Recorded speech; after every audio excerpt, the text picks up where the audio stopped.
Cinema is a mirror by which we see ourselves.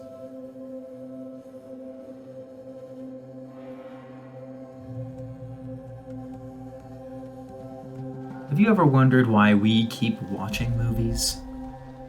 No matter how ridiculous the premise or plot may be, we'll keep watching movies repeatedly.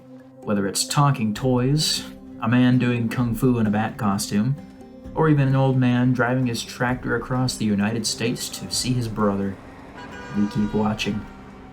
Films have a special value to us, but where does that lie? Think of the dollar bill.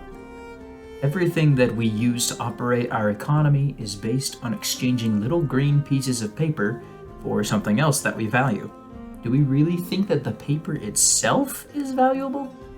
No, not really. It's just a piece of a tree with pictures slapped on it. The real value is what we associate with the green paper. We continue to buy and sell things only because we as citizens all believe that it's worth our time to keep it valuable. Films have a similar value. The two primary values that movies hold over us are the emotions we feel in relation to the film and lessons we can take away from it.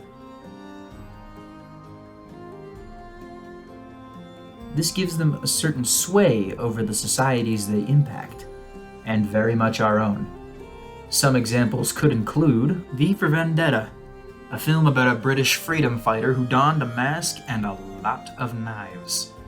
Seriously, where's he hiding all those? My turn. His iconic mask, resembling the caricature of Guy Fawkes, did much more than just seed government distrust. This film was the primary inspiration behind the largest hacking group in the world, Anonymous, who borrowed that same mask for their own uses, be they good or bad. Jaws created a nationwide panic of avoiding the beach like the plague. Everyone was convinced that just underneath the water there was going to be a massive shark just waiting for that first pair of legs to nibble. Bambi was released in 1942 and was responsible for at least 3 major cultural shifts. The first was the reduction of deer hunting by over 50% during the year of the release of the movie. Secondly, it unintentionally dubbed the effect of anthropomorphizing animals, which means to make animals appear more human, and is called the Bambi effect to this very day. Finally, there is the largest impact of them all.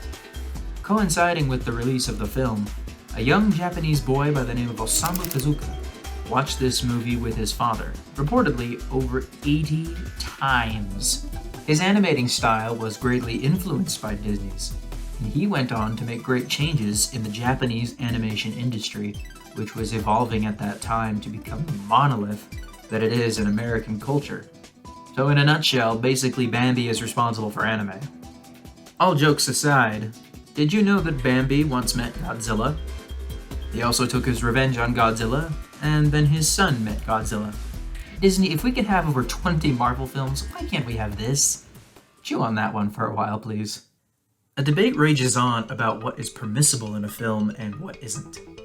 The MPAA, Motion Picture Association of America, is the organization responsible for creating the rating systems used to this day.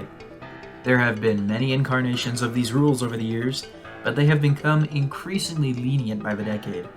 Some say it's because films have an impact on society, so the restrictions need to be in place to help protect society. Others instead argue that films act as a mirror, not influencing truly, but rather reflecting what's already there. I know. Whichever side of the debate you might land on, there's no denying that films have inspired much change in the world. So, film can have a remarkable influence on both individual people and society. While this might be seen as a passive effect that doesn't merit our attention, really, the opposite is true. Our lives have all been shaped in one way or another by the movies we've seen or even heard of, and Hollywood knows it. In fact, they know it so well that they've been using this power for around 100 years now. It's true. Hollywood has made a concerted effort to create and send messages to people around the world to nudge their behavior in just the right way. The primary effect of that? Product sales. Let's be honest, Merchandise is one of the best things that's ever happened for Hollywood. For the rest of us, however, we must suffer the side effects. Thirsty?